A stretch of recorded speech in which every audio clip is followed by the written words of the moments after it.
You're right there, folks. Just a quick video here. Miracles. Now, some miracles happened so long ago, I mean, donkey's years ago, and or today, but without the necessary controlled conditions, which would allow us to test whether it really, was a miracle or not, what the cause of it was or not. Take, for instance, the virgin birth of Jesus. Okay, happened a long time ago. There were no controlled conditions. There's no way we can objectively say, yes, Jesus was born of a virgin. You just can't do it. You cannot do it. Okay, you have to take that sort of thing on faith. You have to take it on faith. You have to say, well, I think this is probably God's word. I've had some revelation or whatever, and guess what? Yeah. Because the thing is, if it happened today, under certain conditions, controlled conditions, we could prove that Jesus was, or disprove the notion that Jesus was born of a virgin, that he didn't have an earthly father, because we could look at his DNA sequence, compare it to Joseph and Mary's, we could look at Mary's body, we could do all sorts of things, and there are other conditions we could set up as well to show whether he was or wasn't. So those kind of miracles, we kind of, if we're going to be rational, we have to dismiss them. But there are lots of miracles that occur in sort of, kind of, almost approaching controlled conditions. For instance, people who are in a hospital ward and who are suffering from hideous cancer, but, their cancer strangely goes into remission. After everything the doctors did, for some strange reason, it goes into remission. Now, here's the problem. I'll keep this short.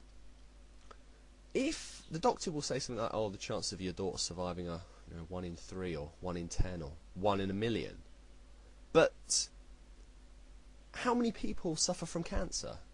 Now, obviously, there are different kinds of cancers, different people have different bodies, different immune systems, and so on. So we can't give a sort of clear statistical figure. We can't put a figure on it the way we can what the chances of throwing a 6 when you toss a dice are. I mean, we can't put those kind of precise statistical figures to this possibility of surviving cancer, but we can have a rough guess depending on the cancer and such. But the thing is, how many people suffer from cancer? Even if the chances of you surviving your cancer is 1,000,000 to 1 against you, how many people suffer from cancer? Millions and millions and millions and millions of people today and in the past suffer from cancer.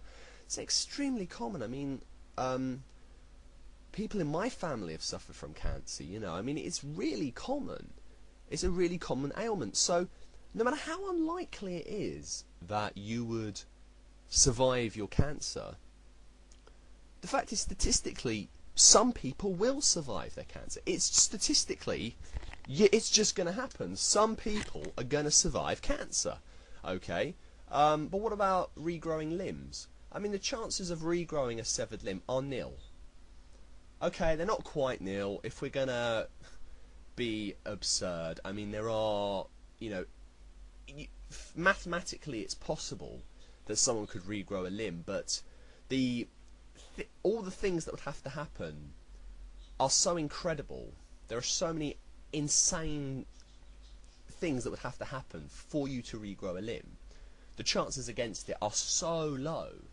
I mean, so high, whatever. You know what I mean?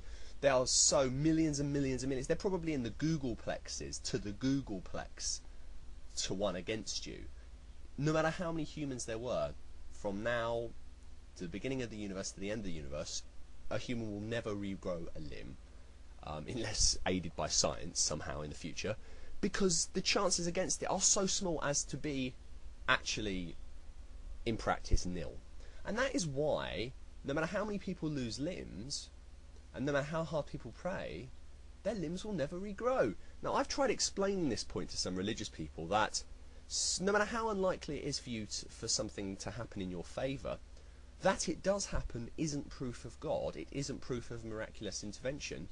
It just bears out statistical probabilities.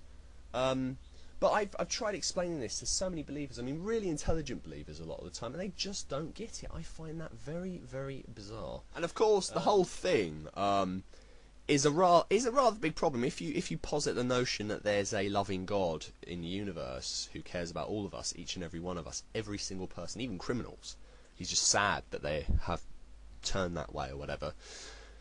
if you posit that kind of universe, which many, many religious people do, then you do have a problem when it comes to suffering. Now, people will say, you know, the problem of suffering doesn't defeat God's existence, and of course it doesn't, but you do have to answer why people die. Now, you can say, yeah, but God does intervene. He does, because my son, yeah, but your son survived when 20 other people didn't survive, and that is as it would be based on the statistical probabilities. That is what's going to happen. So where's the proof, you know?